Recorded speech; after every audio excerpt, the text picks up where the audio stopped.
A UK Prime Minister Boris Johnson has officially resigned from his position. This was after he fell victim of a party rebellion and decided to step down as the Conservative Party leader and hand over to a successor. Officials say Boris Johnson has spoken with Tory 1922 committee chairman Sir Graham Brady and agreed to step down, with a new Tory leader expected to be in place by the party conference in October. On the UK political conventions, the incumbent would run the country as a caretaker in the interim.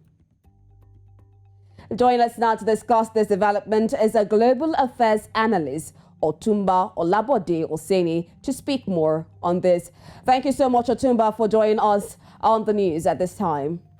Thank you very much. And I must say to our viewers that unfortunately my video, for some reasons, doesn't want to work with me today. Very, very unusual. Sorry about that. All right, let's continue with the conversation. Now, following a wave of resignations from inside his own cabinet that undermined his authority and rendered the British government unfeasible, Boris Johnson has decided to resign as Prime Minister of the United Kingdom. Now, some people have seen this move by the MPs as an orchestrated attack on Boris Johnson. What's your take on this? Thank you very much. With the situation in the UK where I live since about 1982, I know the system, I'm conversant with the structure. We might need to quickly go back to antecedents of this kind of a situation. You all know that it's not a presidential, it's a parliamentarian system. It's structured based on people's decision. When people speak, that's final.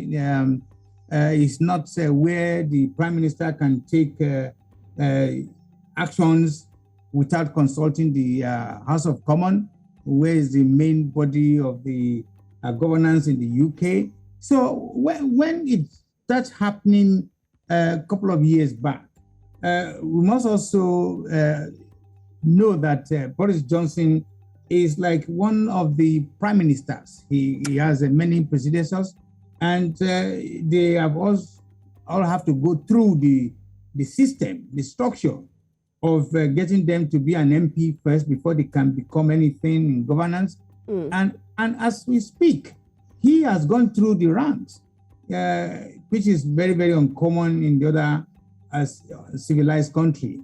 Okay. As the Prime Minister, as we speak now, his problem started with the party gate. I think that we can start from there. The party gate was when there were laws on the ground that you cannot do this during the COVID time, and he was doing something else. So majority of the people, they got angry. They were not very happy with him, and based on that, his cabinet members started reacting. Then on top of that, but the latest problem that's getting him out of power now is when he lied. That he did not know about Mr. Pitcher, whom he employed as a deputy chief whip, and later on turned out to be he knows a lot about, he was briefed. So put everything together in a simple context. The system here is based on rule of law, and the system here is based on, if you don't have enough majority, whether in your cabinet or in the common or in the public, you will have to go. And that's exactly what is happening to him. And like I said, he's not alone in this. We have many other prime ministers who have to go because of not similar offenses, but a similar structure that were probably not properly observed. All right, thank you, Otunba. You narrowed down two issues: the enforcement of COVID-19 regulations and, of course, the bringing in of an MP, Chris Pincher, who had sexual allegations against him. But now, what is the fate of the Conservative Party with all these allegations and Boris Johnson resigned because the MPs complained about the Conservative Party not being popular among the people? What's the fate of the party at this point? Well, I must say that might be not difficult to analyze or to establish. The thing is, Mr. Boris Johnson is riding high on the election, the last election, where he has about 12-14 million popular votes. But then again, we also need to know that a country like UK well, maybe mother of democracy after Greece, blah, blah, blah. But the people, the ordinary electorate are highly educated. They are highly informed. They know exactly what they want. That Boris Johnson has about 86 majority, which is very, very absolute majority. He can do whatever he wants. But again, this same 86 majority can be wiped off within the seconds. Should there be any general election tomorrow, that 86 can go, and then they can also generate another 30 or 40 extra majority for whichever party is going to merge, which is likely to be Labour. Mm-hmm. So the immediate answer to your question is, it might be difficult to say, but it looks like majority of the people out there are not very happy with his performance, with all of what has happened, and they think he represents the conservative. As far as that concerned, an average conservative member have no problem to condemn, to say what you are doing is wrong, because they're a member of conservative does not mean they should not tell the truth.